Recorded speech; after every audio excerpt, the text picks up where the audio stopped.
Assalamualaikum warahmatullahi wabarakatuh. Perkenalkan, nama aku Mulia Oktara dari Prodi Pendidikan Bahasa Indonesia Universitas Mahamutra Muhammadiyah. Nah, kali ini aku akan bercerita tentang kisah horor atau kisah mistis di Nagari Tanjung Bingkung, Kabupaten Solo. Kisah ini aku dapatkan dari 3 orang ibu-ibu yang sudah lanjut usia, yaitu Ibu Nur, Ibu Yen, dan Ibu Del. Kisah ini berawal dari ketiga ibu-ibu ini yang sedang melakukan aktivitas kesehariannya di ladang. Tapi sebelumnya kisah si Bunian dan kisah Cingia ini sudah beredar di kalangan masyarakat Tanjung Bingkung dari mulut ke mulut yang diceritakan oleh nenek moyang kami di Tanjung Bingkung. Nah, berawal dari kisah mereka yang sedang melakukan aktivitas kesehariannya di ladang. Pada siang hari itu, kata Ibu Del, mereka sedang beristirahat karena lelah melakukan aktivitas berladang atau bercocok tanam mereka di ladang tersebut.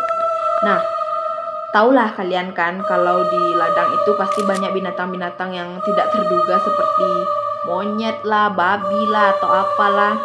Nah, pada saat mereka beristirahat siang hari itu, datanglah seekor babi. Tidak mengganggu, namun pastilah kita kalau ketemu babi di mana-mana saja pasti risih kita kan. Jadi berjalanlah babi itu, mungkin sedang cari makan atau apa. Nah, yang namanya babi atau binatang-binatang lainnya pasti kan kalau cari makan di hutan-hutan yang dijadikan ladang tuh pastilah mereka adalah sedikit banyaknya merusak ladang kan.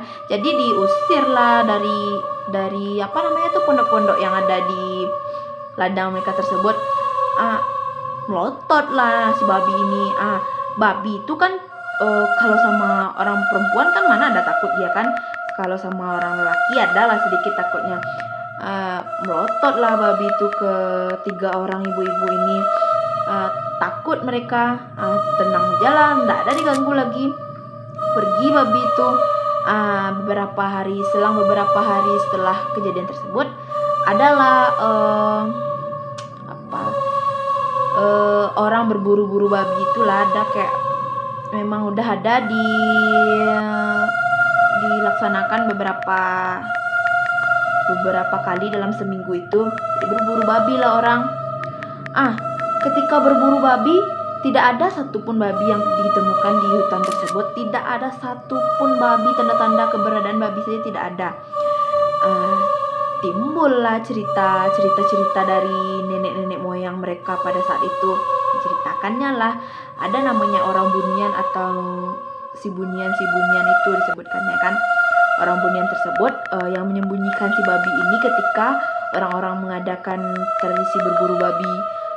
Ciri-cirinya seperti katanya rambutnya panjang, kakinya lah yang terbalik.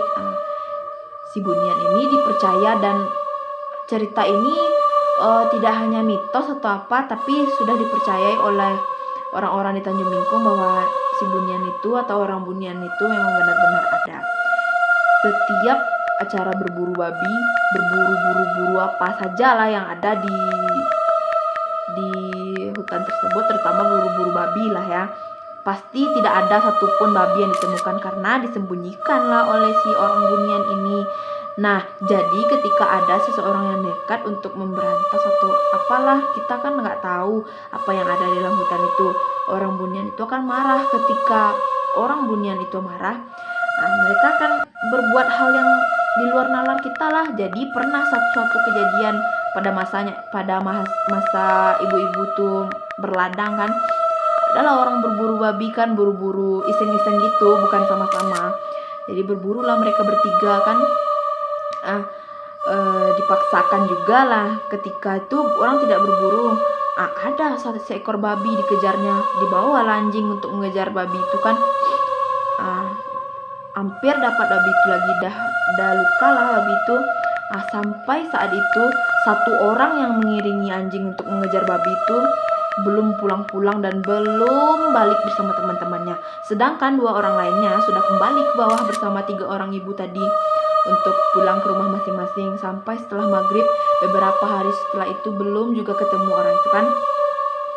Nah, 5 hari 5 hari dari kejadian tersebut, kembalilah orang melakukan pencarian di ladang tempat anggap saja namanya si B kan. Si B ini berburu babi dengan teman-temannya. Belum juga ditemukan tanda-tanda keberadaan si B ini.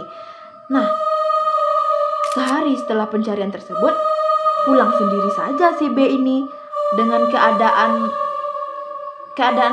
pas pertama berburu itulah tidak ada terjadi apa-apa, jadi disebutkannya lah, tapi dia balik dengan kondisi keadaan yang sudah linglung dan tidak tahu apa-apa, seperti orang-orang yang tidak ada kejadian sajalah. Itulah kira-kiranya. Nah, di situ semakin diperkuatlah cerita tentang orang Bunian ini. Nah, selanjutnya kita masuk ke cerita Cingea. Cingea ini entah benar adanya atau tidaknya, tapi kita tidak boleh terlalu percaya atau tidak boleh juga meremehkannya. Tapi dilihat dari kisah-kisah nyata yang terjadi di Tanjung Bingkung, Cingea ini seperti memberi tanda jika ada orang meninggal. Nah, belum dipastikan bentuk wujud Cingea ini seperti apa, namun banyak orang yang beropini Cingea ini berwujud seperti kucing namun besar.